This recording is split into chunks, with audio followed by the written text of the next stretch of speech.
This is the criteria for being selected to get your own statue in the NBA from a specific team. 1, you have to be one of the greatest to ever play for that specific franchise or the greatest. 2, set records. 3, have a long tenure. 4, achieve accolades. And 5, have a lot of impact. Shaq is not the greatest Laker to ever live, but he met the criteria for getting a statue of himself, as well as Charles Barkley and Scottie Pippen. They weren't the greatest to play for the organizations that they played with throughout their careers either, but they met the criteria as well. Kyle Lowry definitely meets the criteria for getting a statue, and it's time for a statue to be put outside of the Scotiabank Arena of Kyle Lowry, because he's the greatest Raptor of all time, and he deserves it. And you will see why in a few seconds. But before I get deeper into the video, don't forget to subscribe to this channel if you are watching and you didn't subscribe yet, and hit the notification bell so you don't miss out when I upload new content on this channel. And like this video, because a like will help the channel grow, and a like helps to push it out to the public more. And share this video with whoever you can, and follow me on my social media accounts, and comment below. Tell me what you think. Don't be afraid to comment. I will engage with you whether you agree with me or disagree with me. But with all of this being said, it's Core Insights 95 digging down to the core and giving you my insight on this specific topic for this video. Stay tuned. Ain't playing dirty, feeling like James, I'm Brown worthy. Barely got numbers, but feel like a legend. Next side of the West, and with Claremont the second. My family hungry, my homies is hungry. Remember we're starving and using the oven. The day is July 11th, 2012, and Lowry is traded from the Houston Rockets in exchange for Gary Forbes and a future first-round pick.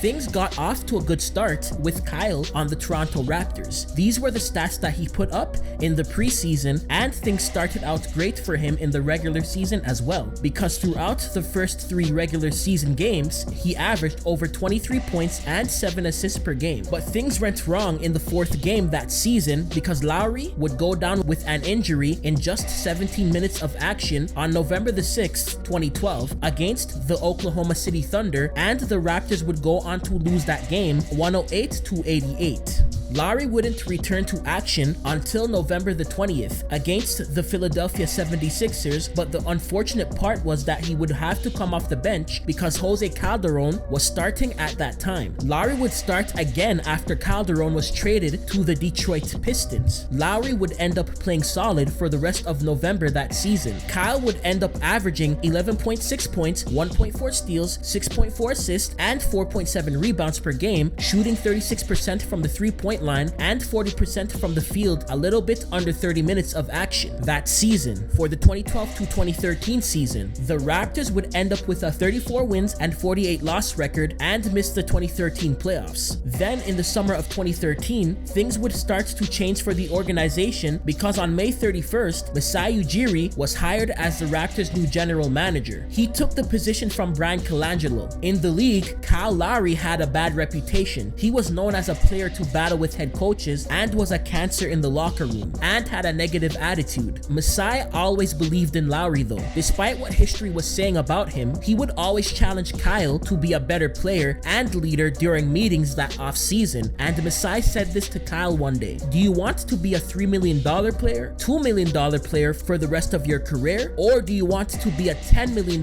player or more?" Kyle would also have other people in his ears trying to let him know he can have a better career, like Chauncey Billups and more. Kyle would change his mindset for the upcoming season, and he would also come to training camp in the best shape he's ever been in his career at that point. Things never started out well for the Raptors to start the 2013-14 season, because the team would start with a 6-12 record. Then after this, the front office would agree on trading Rudy Gay, who was the team's leading scorer at the time, to the Sacramento Kings. After the trade went down, DeMar DeRozan decided to approach Kyle, and they decided together that they would be the leaders for the Raptors, because they both knew that they were on the trading block if the Raptors at the time decided to rebuild instead of fighting to make it to the playoffs. At that time, Lowry's name was mentioned in many trades, especially to the New York Knicks, but it was reported that the Knicks didn't want to give the Raptors a first-round pick for Kyle at the time. Things would turn around for the Raptors, and they would end up having a 48 38-34 record by the end of the 2013-2014 season, which made them the 3rd seed going into the playoffs, and they had the best record in the Atlantic Division for the 2nd time in franchise history at the time. Many believed that the biggest part to Raptors' success was the fact that Kyle Lowry changed his attitude to how he approached things, which, to be honest, is true. At this point in time, this was the first time that the Raptors made it to the playoffs since 2008 during the Chris Bosh era. The Raptors would end up having to go up against the 6th seed Brooklyn Nets, but unfortunately ended up losing to the Nets in 7 games. For the 2013-14 season, Kyle averaged 17.9 points, 1.5 steals, 7.4 assists, and 4.7 rebounds per game, and shot 81.3% from the free throw line, 38% from the three-point line, and 42.3% from the field, playing 36.2 minutes per game in 79 games. In the playoffs, Kyle averaged 21.1 points, 4.7 assists, and 4.7 rebounds, and shot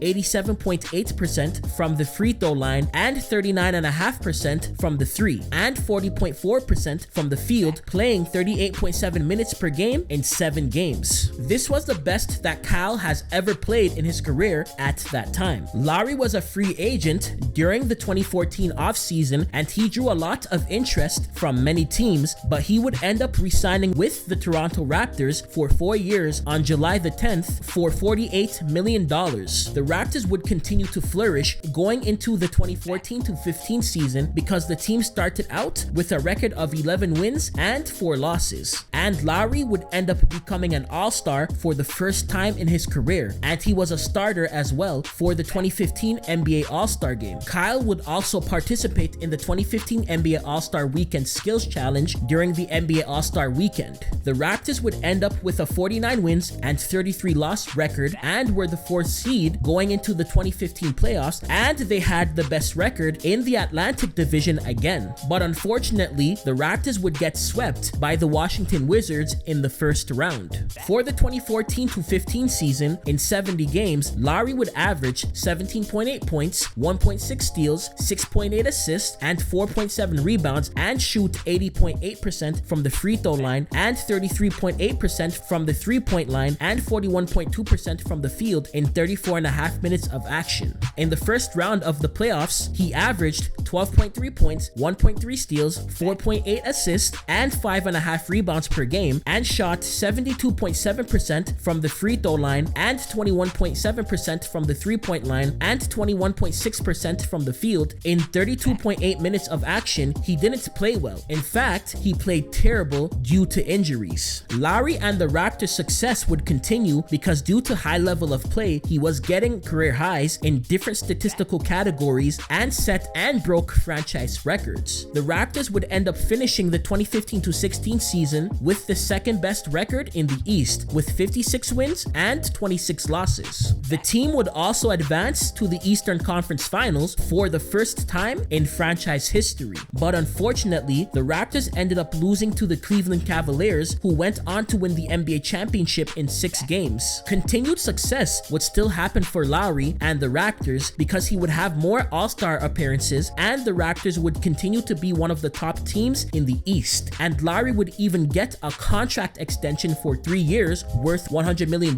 in the summer of 2018. But unfortunately, the Raptors would get swept by the Cavaliers in the second round back-to-back years in 2017 and in 2018, earning them the nickname LeBronto because of how much LeBron dominated us in the playoffs, beating the Raptors for 3 straight years. But all of this would change when DeRozan got traded during the offseason in 2018 for Kawhi Leonard. The trade package involved DeRozan and Jakob Poeltl, including a protected 2019 first-round draft pick for Kawhi and Danny Green. After the Kawhi trade, Toronto would finish the season with a 58 wins and 24 loss record, and they went into the playoffs as the 2nd seed in the East. The Raptors would end up having to face the 7th seed Orlando Magic in the first round, and the Raptors would end up losing the first game 104-101. The worst part about this was that Kyle Lowry scored 0 points, and everyone was mad at Lowry from the fans to the media. But he would go on to play solid for the rest of the series, and the Raptors would win the series in 5 games. The Raptors would win the first game against the Philadelphia 76ers Sixers in the second round, but ended up losing the next 2 games and the third game by 21 points, 116-95. And Lowry only scored 7 points, and Kawhi's trainer would call out Lowry on Twitter saying 33 million and 0 game. But Kawhi's trainer would end up deleting those tweets.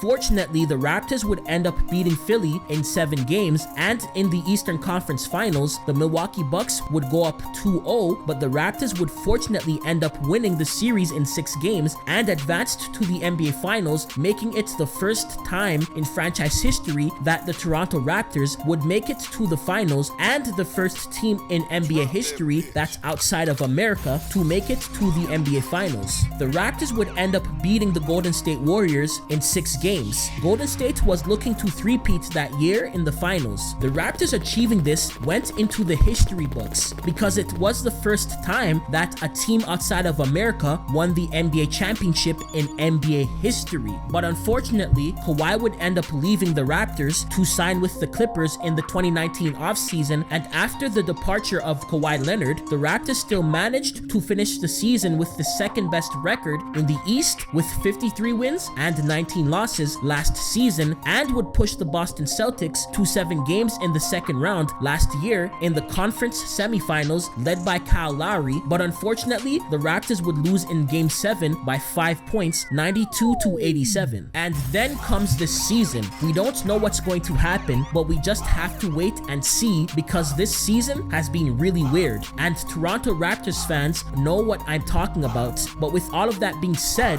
this, my friends, is why Kyle Lowry deserves a statue, and it's time for him to get one now. There has been many ups and downs, and there's many times he could have left in free agency, but he didn't. And there's many times where he could have got traded, but the organization kept him. And a perfect example is even this past deadline, where everyone expected him to get traded, but he didn't. He's still here, and he was a big part in helping the Raptors win a ring for the first time in franchise history. He even said this a few weeks ago: "I will retire as a Toronto Raptor one day. Contract? Hey, whatever happens." Here's the best part of the video now. I'm going to dig into things even deeper. During the time of the recording of this video, Kyle leads the Raptors in assists, steals, 3-point field goals, 3-point field goals made, triple doubles, wins, all-star selections, most 3-point field goals made in a season, most games played in the playoffs, most minutes played in the playoffs, most playoff points, most rebounds in the playoffs, most assists in the playoffs as well, most steals in the playoffs as well, most field goals made in the playoffs as well, most field goals attempted in the playoffs as well, most 3-point field goals made in the playoffs as well, and most free throws attempted in the playoffs. Kyle is also the longest tenured Toronto Raptor in franchise history, along with his best friend DeMar DeRozan. And if he stays past this season, he'll be the longest tenured Raptor ever. Kyle is Mr. Toronto.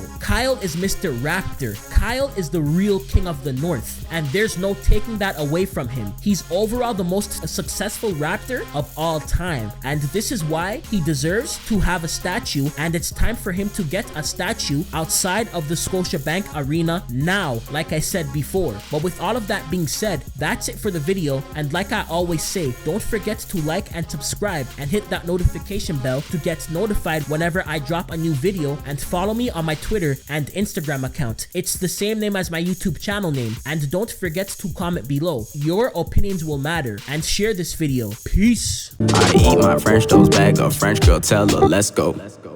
Watch me explode like I'm Mentos mixed with that coke. Moving like a groupie, so I back up pronto. Though you a baddie, I'm gonna split my Uber, go get you a taxi.